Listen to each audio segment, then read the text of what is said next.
Another day, another vlog. Let's get into it.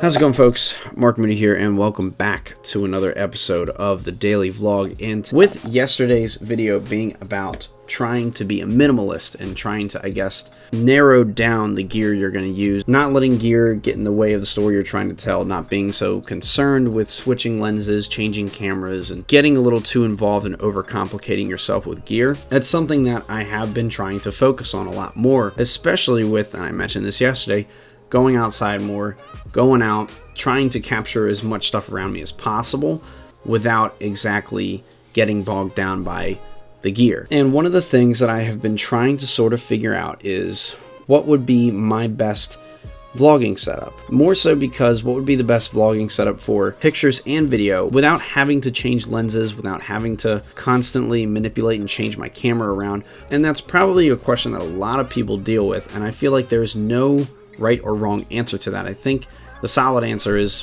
whatever works for you. And so for the last week, I've been trying out a setup that I did try out back in March, but since then I haven't really used it often. Until last week, I've been using it a lot more frequently, and that's this vlogging setup right here. You see it? Isn't it beautiful? Isn't it nice and neat and cool? What are the ingredients to this?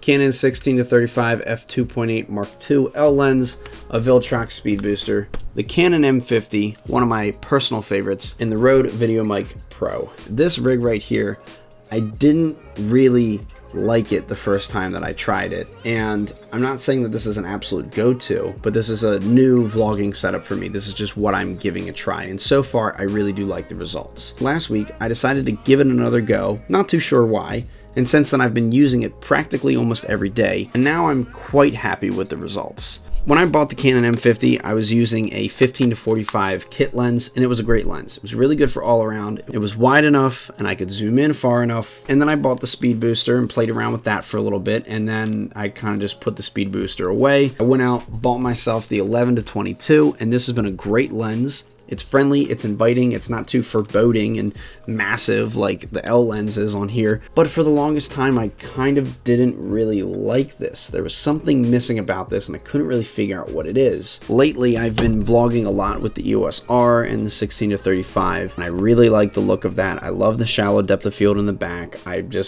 really liked the look of that. But more importantly, I think what I liked about that was I was starting to test myself and push myself to, if I ever go out and I take that camera with me with that lens on it and use it for vlogging, I don't want to put any other lens on. I just want to only use the 16-35 for vlogging. I still love the image quality, and I still love how pictures and how videos look right out of this camera. They look phenomenal. But for some odd reason, last week, I don't really know what it was. It was either I didn't feel like setting up the R, I didn't feel like and using it for the daily vlog. I kind of wanted to try something new. I just decided to use the M50 again. I decided to throw the speed booster on and put the 16-35 on, and I'm not too sure what exactly it is, but I really like this setup. Is not only does this feel comfortable to me, but I love how the image looks. I've been going back and watching some of the older vlogs, even going far back to when I was using the 80D, and I really like that look. I miss that look from time to time, actually. And that was when I was using the 16-35 on it. It was that weird little sweet spot. There's something about vlogging with a lens and it's shot at f2.8. Personally,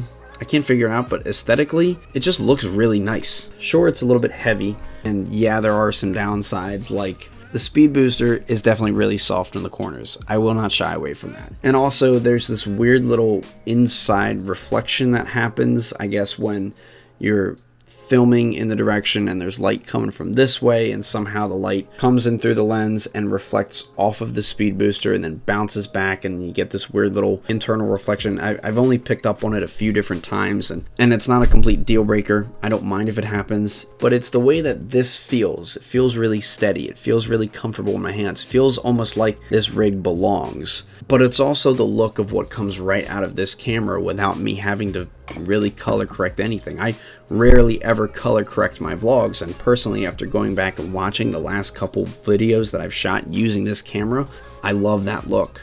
I want to stick with that look. I want to keep trying this out. I want to keep using this. I really like this. It feels super comfortable in my hands. I think in the future, maybe, you know, when I have a free day at some point soon, we'll do a little more of an in-depth review on this setup. Really, am I still happy with it? Do I want to continue using it? But we'll probably do that at some point in the future. I kind of just want to put this out, give you a little rundown as to what the new vlogging rig or the new vlogging setup is.